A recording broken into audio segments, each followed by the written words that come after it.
Cheese date এখনো আছে, expiry date দেখাচ্ছে এখানে 4 এপ্রিল 2027। 4 এপ্রিল 2026 হচ্ছে প্যাকেজিং ডেট। বাট সিচুয়েশন দেখুন আপনারা, যে ফ্রিজে রাখা ছিল তা সত্ত্বেও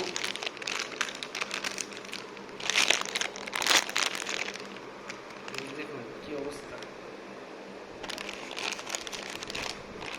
আমুলের চিজ বুঝেছেন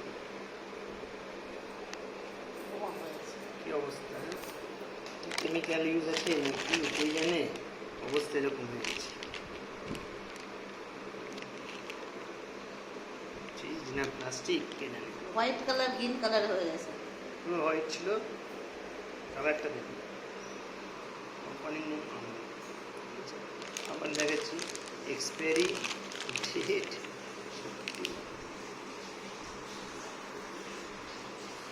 কীভাবে খাবেন।